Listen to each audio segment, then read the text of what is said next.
Real Estate Rewired. Welcome to Real Estate Rewired, AI with a Heart with Gus Waite. And today we've got a great guest down from Houston. This is a show where we talk about all things real estate and AI. And today I'm joined by a man who successfully bridged the gap between the world of high-stakes IT and the competitive Texas real estate market. He's the broker and founder of the Ohm Realty Group, where he leads a powerhouse family of companies specializing in everything from flat-free brokerage and property management to full-scale residential renovations. With over 25 years' experience as a computer science engineer turned real estate mogul, he brings a unique, data-driven perspective to the buy, rehab, rent, and refinance strategy. Known for his focus on financial literacy and helping his clients build long-term wealth, please welcome the man behind the Ohm Group, Vijai Thirunageswaram, better known to his friends as Vijay. What's going on, my buddy?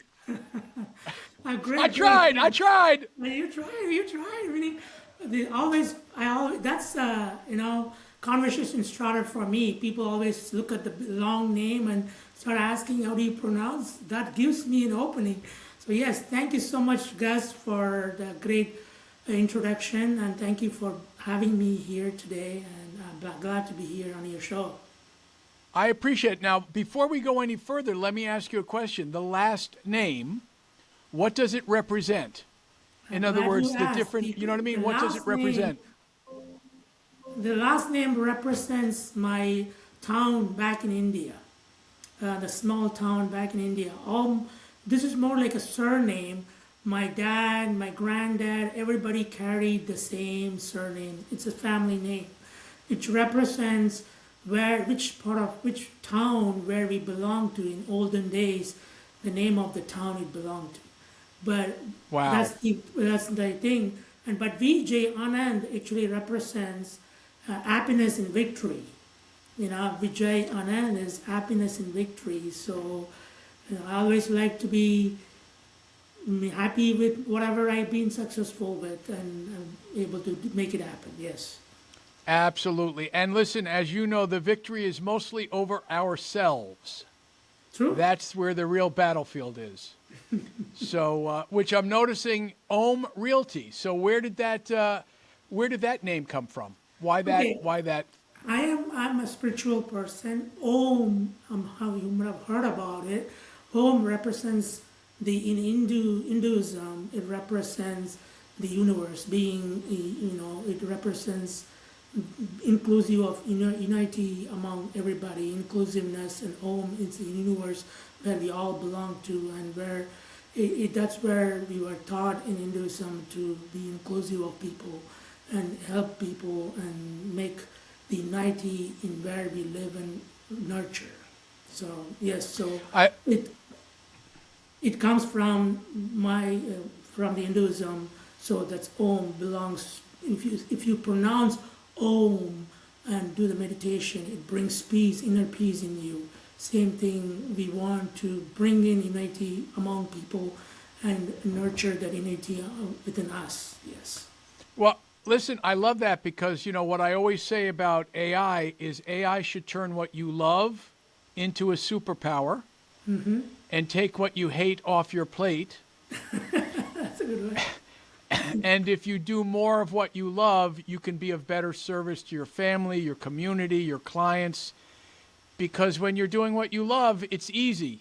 Correct. It flows. Correct. You're in the Ohm state. Yeah. And so I love that. All right, that's a great place to start. So give me a little bit of background, Vijay. How did you get into tech? Why did you go from tech into real estate? When you were a little kid, how did your brain work? Like, how did you get into this space? So my first introduction to computer was when I was a ninth grader.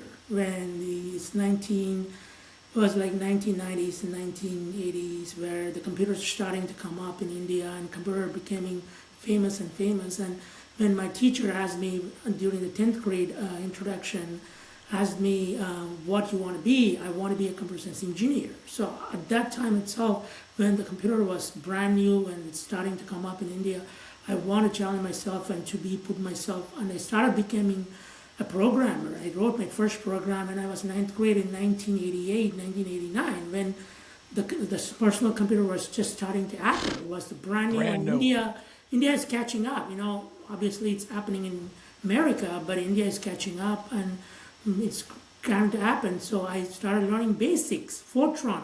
I don't know whether you heard of those languages. Nowadays people don't know those old languages. So the passion built in me in computer science, and I became a computer science engineer. Glad I was able to, follow my dream and be able to get in. And I came to America, during Y2K period, where I wanted to help and make sure that the systems doesn't fail, and the company brought it over me. And I was really doing good, and I enjoyed doing what I was doing, coding and everything. And I started being an employee to a consultant, and I transitioned over. So once you become a consultant, it gets harder on you to depend on the projects, what you're getting. And there's instability and insecurity, which starts to build up in the back of your mind. When is my job is going to be ending? The project is going to be ending.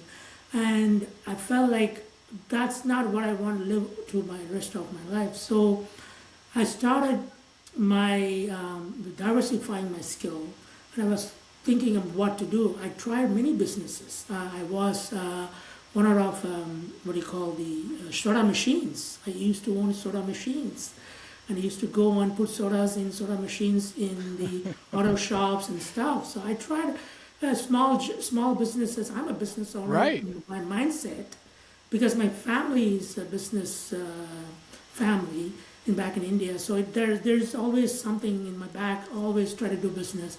I tried that. I tried an online business in those days.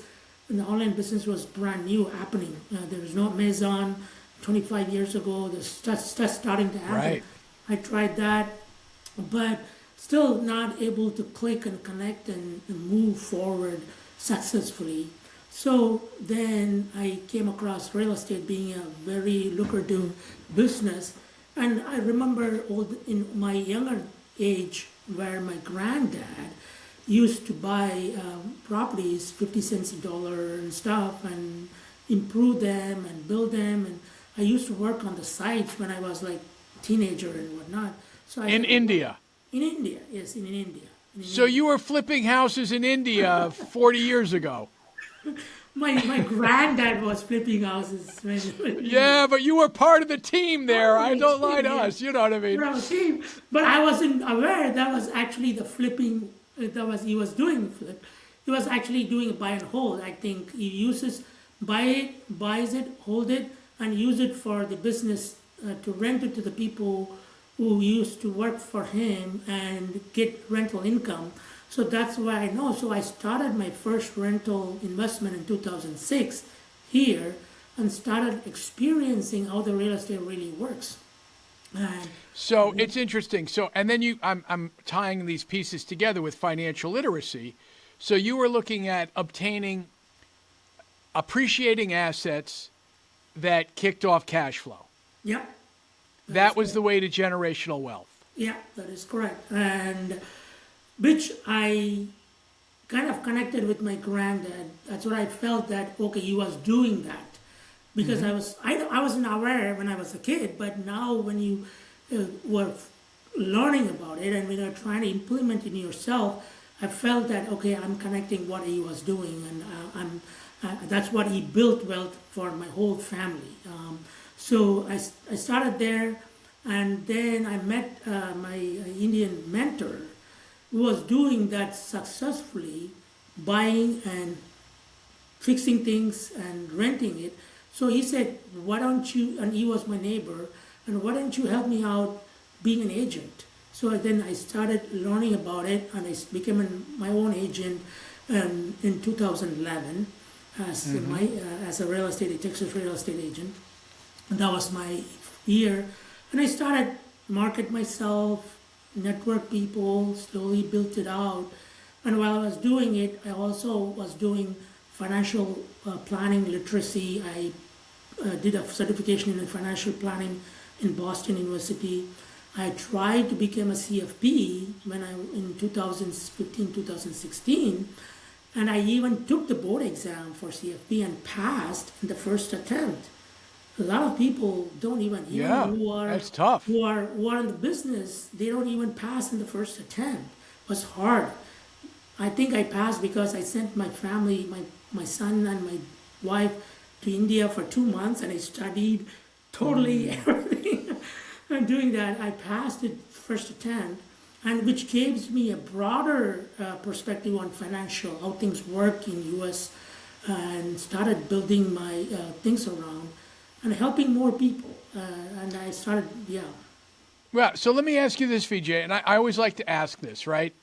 The most beneficial lessons are the ones that hurt the most. Okay. So early in your career, in your first couple of times when you were doing it on your own, do you remember anything, a really painful lesson that you want to share with the audience that you didn't realize you didn't know what you didn't know then to save them from making the same mistake? So when I started my first rental property, we don't know anything about the eviction process. You know, when the person doesn't pay rent, what is next? How can we go about getting them out of the house? That was a surprise and shocker for us, and that we have to go through the court process and file the eviction and get them on court, and then it can take 1 to 3 months. And not knowing that shook us, like, did we are doing the right thing, or we get into a right business and whatnot. But once you see, Texas is one of the easiest state to have the eviction proceedings or foreclosure proceedings. So we were able to get through that process in 1 or 2 months, and we were able to get the house back. But when we got the house back, another thing was surprised was house was not in a shape where we expected to be on the shape. So again, those are all the learnings which, as a new investor, we get to learn. But if you are a new investor yourself, getting into in a real estate, look forward for these things. These are all hard stories, but you learn from those stories. You learn and Yes. grow from these hard experiences. But now I'm owning, I would say, 9 to 10 rental properties myself right now. It was built from those hard learnings. Now I know the Yes. process, what we can do, but you cannot risk versus return. If you take less risk and you want to put yourself and not able to do it, you're not going to be able to multiply and grow your portfolio, whether it's stock market or real estate. Right. So what have you learned about vetting new tenants? What do you do differently now, maybe that you didn't do in the beginning, to increase your chances that they're going to be good tenants? See, vetting process is personal to me. Even though I'm a property manager, even now I go through the applications for 140 properties anytime we put it in market and do it. It is not you cannot do a template boilerplate thing. Okay, this guy have a credit score 650 and 3 times rent is good, or this guy is only 500 credit score, the income is good but only have lower score, reject him. No, I don't work like that, and I also don't tell my team. With the learnings I have, look at how they performed in the last 3 to 5 years. Did they pay rent on time? What is the feedback you're getting from the landlord? Whether they're giving a good landlord, saying that they paid on time, no late, maybe 1 time late, but they maintain the property good. So the credit score doesn't speak the whole truth. So you have to personalize and make sure, can this guy can we give him a chance? Can he make it happen? Because he was working it out. So by talking to the landlords, previous landlords, by talking to the tenant itself, understanding their background, how they express themselves, how they need, what kind of family background they have, it helps to figure out by talking to them and make a decision accordingly. Not just from the paper what you see, what you get. No. Right. Yeah, because I mean, the truth is, you could have had someone that maybe had a blip on their credit score. Then you talk to them, you realize they got in a car accident and they couldn't work for 2 months, but then they paid the landlord back, and the landlord said he communicated clearly the whole time, and I understood, and he left the Exactly. apartment in great shape. Where you could have someone else who has a great credit score, but they have an attitude, and you Exactly. just feel they're entitled, and every time a floorboard is crooked, they're going to be calling you up and complaining and giving you a hard time. Every time you have to change the bulb, every time you have to change the bulb. Right. Yeah, exactly. So even today, we are very, very personable. That's why I tell my team that don't go by the what you see in the reports. Talk to the landlord. If in case, talk to the tenant or the agent. Understand where they're coming from, and give them a chance. So then we can able to talk to the landlord properly, explain the situation, give them a chance. I'll take a chance with them and give them a chance, and maybe 2 month deposit more or something in that nature. We'll have a justified, security deposit. So that way, it gives calculated risk for the landlord as well. Understood. And so, how many different ways are you practicing real estate right now, and how much do you spend on each? Good questions. We are in all verticals, so I want to talk about that and quickly. That people ask me, "Oh, how are you doing all these verticals and spending time, and also how did you get into all this?" The reason being, when you become an agent, when you start working with the client, an investor client especially, they'll always ask, "Okay, can you recommend a guy who I can trust and repair and do the remodeling? Can you recommend somebody who I can find an insurance policy?" So, but when you recommend, you expect them to hold the standard which you are providing to your tenant, Yes. right? But when they fail to hold that standard, that shows bad on you. Oh, you recommended it. I Right. went in, and I felt bad that they are not performing what I expected them to perform. That's when I said, okay, why can't I start doing certain things which that will help my client, right? So that's when I started expanding my bandwidth and slowly got into property management because I already have properties myself and I already deal with the repairs and stuff, and I have some vendor contacts. So I slowly expanded, built the vendor base, and now everybody who comes into us, the landlords, all word of mouth. People word of mouth, or people who are seeing it online, seeing our review, it's all word of mouth. So that's how we built the property management, added onto it. Then we built on the remodeling business, make ready business because we already have the vendors doing some repairs. We expanded the remodeling business, and then it came the insurance where we want to protect and give the proper coverage where we were able to do it when they get in. So we are a one-stop shop where when the investor from California or New York contact us, we tell them, you don't have to go anywhere. You trust us to find the property. We will be the trusted partners all throughout. We can find the property, fix the property, and rent the property. We manage the property, and we can also insure. And being my wife as a loan officer, she covers the loan part as well. So we get the loan. So we take care of everything. That's how I expanded it. It's not about to make money. It's more about how you can take care of the client and make the client happy. It is. Well, it's so interesting that you say that, Vijay, because this is and this applies to all businesses, which I'm always shocked by. Right. How many businesses place obstacles in the way of you spending money with them? And I'll use a simple restaurant analogy. If I walk into a restaurant and it says, "Wait for the hostess to seat you," and there's nobody there, Right. immediately you think, okay, am I going to be a jerk and sit down? Should I wait for them? But I'm waiting for them, and one of the staff made eye contact me but didn't acknowledge that I was here. Within a minute, you can have a negative experience Yeah. of True. of being that. And what I just heard you describe is through that process of identifying a property, deciding whether or not financially it makes sense, depending on how much it costs, where it is, what the rent rolls would be at that point, the cap rate, the renovations, all of that, any one of those, and you know in the real estate, time kills all deals. Yeah. So the longer it goes on, the more chance it's going to fall apart. True.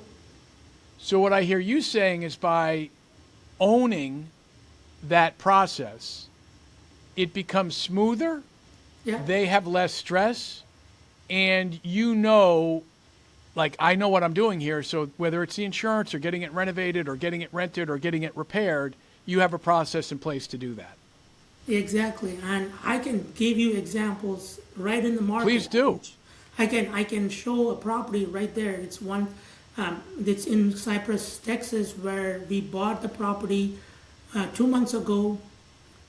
Through the investor is a new investor. I bought the property. I helped him buy the property through bank. It's not a bank foreclosure. It's mostly a bank REO sale. We bought it for a great margin discount, 25% discount on the market.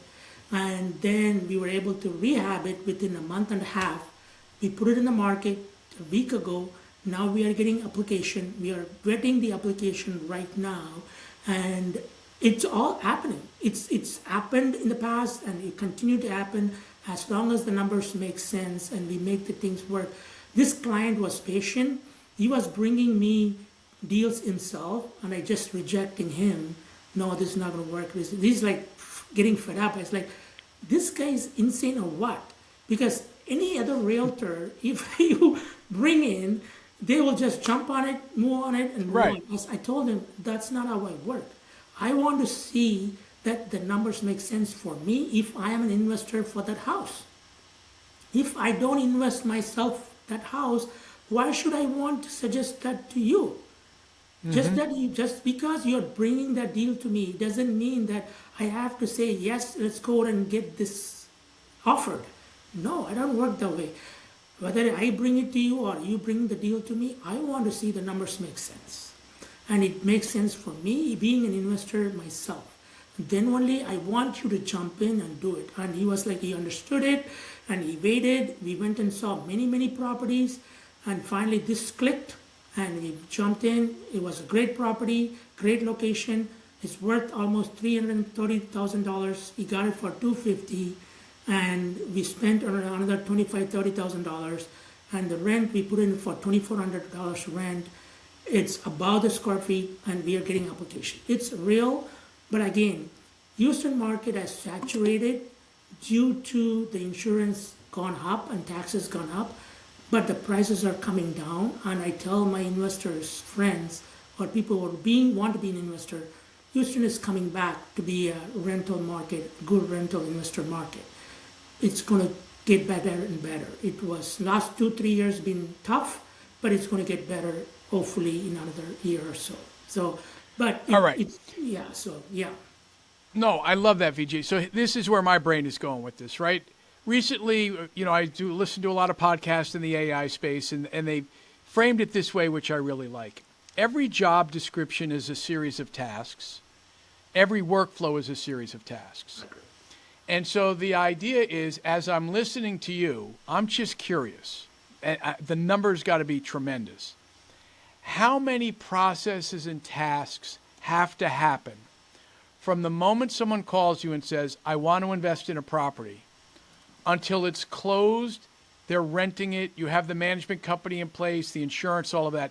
How many parts of that process do you think there are? How many steps? That's a great question. Being an IT guy who have done flow charts myself, yes, process flow charts myself, you can call it from the first call to the end of getting the tenant in place. I would say possibly 50 plus. Oh, more than I mean, that. if you 50 more than that. 50 tasks of decision making. Yes. The branches could be more. Yes. So then would be, it could be yes or no. It could be this Yes. and that. You branch out from the decision making process to a final execution process.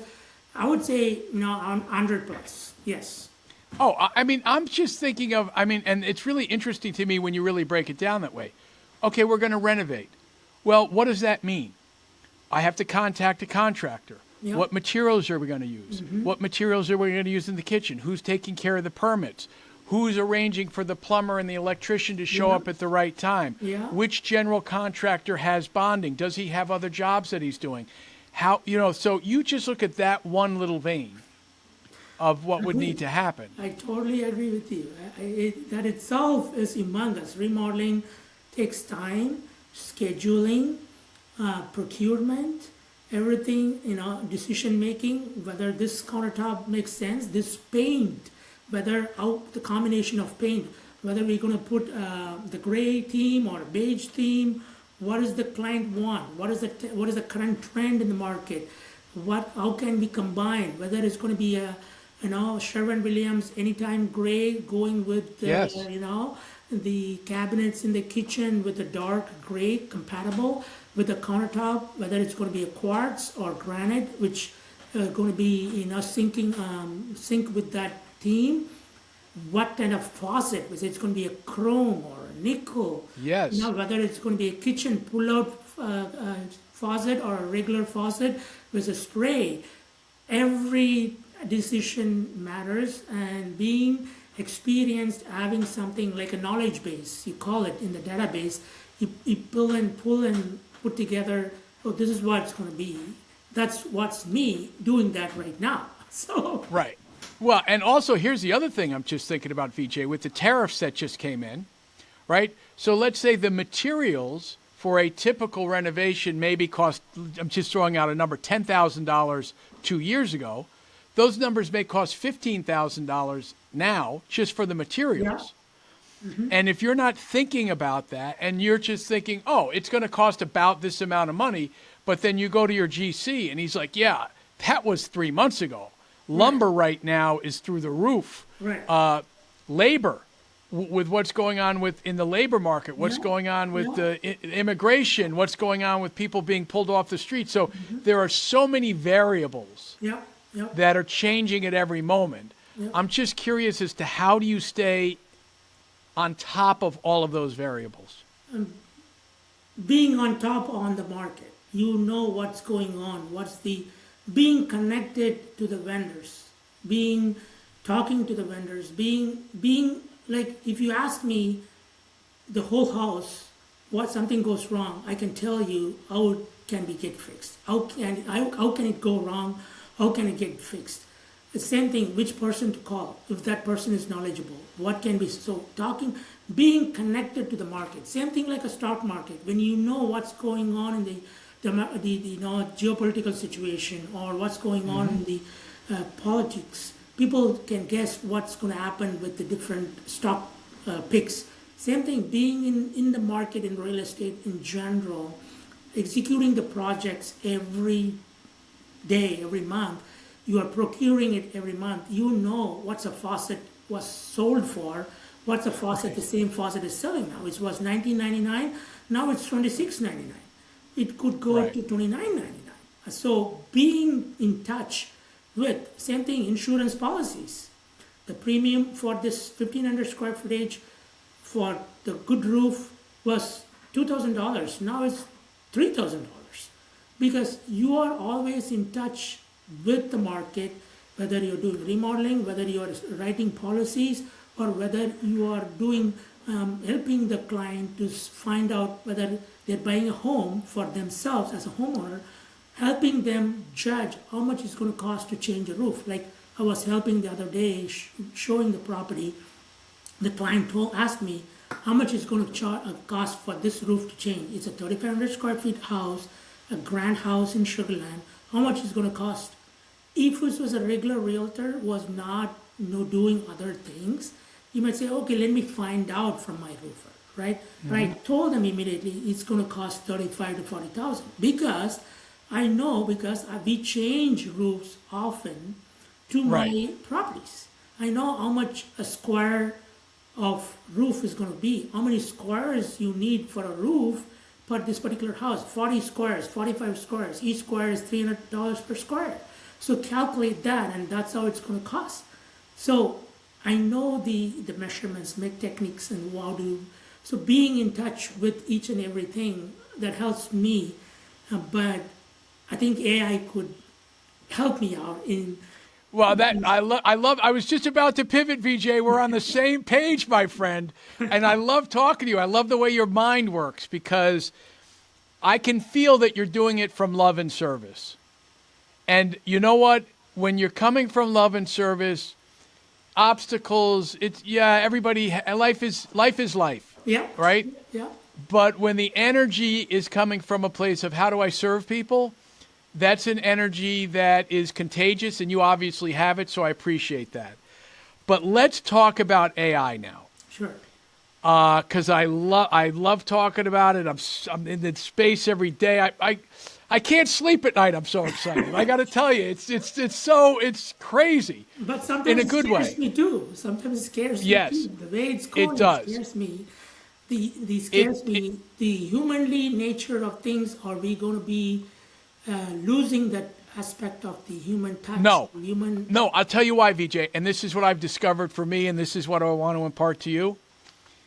And I'll use a perfect example, okay? I do between 10 and 12 podcasts a week, okay? I love doing them. I could sit here and talk to you all day, Yeah. right? This in and of itself, I enjoy I can see that. because I love people, yeah. I don't want to do cold email outreach and LinkedIn, and I don't want to do any of that. AI does all of that for me. So AI puts 10 or 12 people a week on my calendar. I get to do what I love. This piece, even if I could create a robot for me to talk to you, I would never do that because this is what I enjoy. Right. And so I think AI at its best allows everybody to do more of what they love Okay. because there's only 24 hours in a day. Yeah. You know, if I had to do all that outreach on my own, I probably wouldn't do it. Or I might be able to get one person a week to get on the show.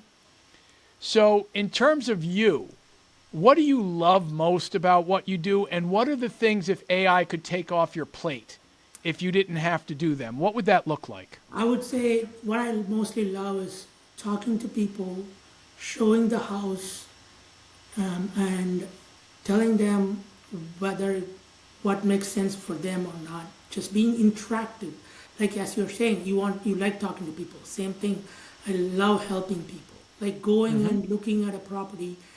Like 2 days ago or a week ago, somebody wants to change a bathroom to 2 bathroom. I want to take that project. I like that project of getting challenged. How can I make it happen for them? That's what I like. But I don't want to go and find how much it's going to cost for each different aspect of things. As you were saying, how much is it going to cost somebody to break the concrete and put a drain line? What is the plumber is going to... I need to call my plumber, ask how much he's going to charge. I need to call the drywall guy. I need to call the electrical guy. I need to call. So gathering that information of putting together and getting an estimate proposal, I don't want to do that. Got it. But You want to help, right, listen, this is the way I would put it, okay? I love food, okay? My family came from restaurants. The vision I'm seeing is, let's say you owned a restaurant, you want to bring the meal to the table. You want to see them eat it and enjoy it and ask them about it. You don't necessarily want to do the grocery shopping, prep the vegetables, cook it, clean the dishes, but that all has to happen in order for you to bring that meal out and see them enjoy it. correct. I'm willing to give the requirement. I'm willing to taste the food. I'm willing to guide how it's supposed to be and how it's supposed to taste and I can happy to taste and be a taster and whatnot, but I don't want to be in the process of buying the vegetables and Right. buying and cutting and doing the chef work and stuff. But Not your thing, VJ. I'm willing to design it and give it, but somebody has to come back to me and say, okay, this is what I got, let's go with it. And I will vet it out, yes. And it's interesting because the more that could be taken off your plate with AI, that would allow you more opportunities to see more people and be in more houses because that's what you love. Yes, exactly. What's another work process that you have that, like, if you didn't have to do it, you would be like, oh, this is great? Property management. When you take property management, you deal with the tenants and the landlords when there's a problem, right? But when the team does do take care of the most of the things, but they call you to make a decision. Okay, this is what the situation is. What do you want us to do? Okay, the AC broke down. This is the two options, and who is going to talk to the landlord and make him convince him which is the best one, and then make the decision and inform the vendor to go forward and do it. It's a streamlined process. It's not very tough. There's only 3 items or 4 items in an AC to go bad. If that can be automated, saying, okay, if this goes bad, if this is the option, if the vendor gives this, suggest this to the landlord, move forward. Otherwise, do this option. So things like it's an if-then setup. If this, then that. If this, then that. Exactly. And convincing the landlord is the only important thing. Sometimes if you guide them, if you educate them what's going on, they'll be better making the right decision than telling them, do this. They're going to question you later point, why do you made me do it, and now we are in this situation. But my basic foundation is advise, assist, and achieve together. That's our motto. You advise the people by educating them and assist them with the process and achieve together, not achieve myself, achieve together. So I want to go together by educating them and guiding them, not by instructing them. You give them what you know the knowledge and tell them this is what's happening. Do you want to do this or not? Well, Vijay, this is real estate 101. And my broker told me this at the very beginning. I was sweating a deal. He said, Gus, you know what the problem is? I said, what? He says, you want the deal more than your clients want the house. He said, you know what? You got to take yourself out of it. And from what I'm hearing you say, the landlord has to come to the decision that this is in my best interest because of the information that you've given me, not I'm doing this because Vijay told me to do it, and then later on, if I regret it, I blame you, and then it's a nightmare. Exactly. Yeah, I don't want to do that. I don't want, anytime Got I don't it. want, and it's always, my belief is you help other people what they want to get. Yeah. And you will get what you want, you will get what you want eventually. So that's the basic of everything, but do it in a right mindset, do it in a good thinking, not in a way that they should get it. So we are fiduciary, whether I'm a real estate agent, whether I'm a insurance agent, it doesn't matter. I'm a fiduciary, right? So I put my client first. That's always and I always tell my agents, my team, it is for our clients' best interests. Like Mahatma Gandhi said, clients are God. If they are not there, we are not in a business. That's simple. There's a beautiful statue of Mahatma Gandhi in Union Square Park in New York City. Yes. If you ever go to New York, have you seen it? I've seen it. Yeah, I've seen it. Yeah. It's a beautiful statue. That's why. So let me add, I was going to say, so Vijay, in terms of your AI adoption, where are you right now? Is it implemented in your systems? Like, who's in charge of it? How many people work for you, by the way? How many people are in your organization? In the organization with the agents, 30 agents, plus the back office team is around 4 people who are managing the operations of property management. And the vendors, I would say vendor contractors, 6 to 8 vendor contractors in time. So on the aspect of AI, right now, I'm not fully blown into we are not fully implemented anything as per back office or operations, but we are getting there slowly. Right now, we use it mostly for listing purposes, doing the listing in the MLS, the listing pictures and listing handling. We also use for call handling. Some of the calls are directing the leads to us. And also we use it in marketing purposes, Facebook marketing in our Facebook pages. And those are the things which you are currently using. I would want to use is to take the AI to use AI bots to take the calls and answer and create tickets possibly into our CRM, and that's one of my goals to do in the future.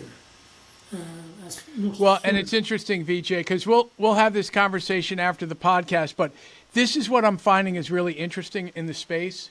So many people I talk to, they're looking at the tools first, and then they get overwhelmed because there's so many, everybody's trying to sell you something, right? Yeah.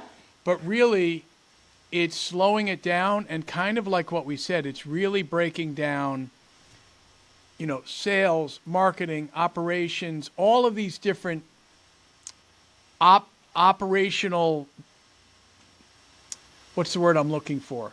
Just an operational chart about like, what does this person actually do? I mean, there's a GPT I created that literally you put any job description in it, and it will break down that job description into the 150 tasks that person would need to do. Okay. Identify which one of those tasks could be done by AI. Okay. But this is where it gets tricky, Vijay. Just because it can be done doesn't mean it should be done. That's true. True. Because there's that gray area where, like, that's why I love talking to the top 1%. Let them fail.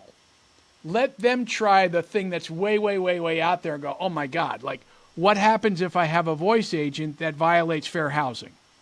Who's responsible for that? Yes. Right? Yes. So there's unintended consequences, and yet there's so much of it that can be automated where there's no risk. True. The analogy I use, Vijay, it's like when my doctor AI sends me a text saying you have an appointment tomorrow, no matter if it messes up or not, who cares? Because I either say 1, yes, 2, no. Yes, exactly. Okay. Yes. Sitting in front of the doctor, going through my results, I always want to be in front of the doctor. I But agree with there's you. As you said, some of the tasks, it doesn't involve complicated decision making or not complicated policy handling. Like, for example, my client just closed a property today. I was in the closing today morning. They closed the property today.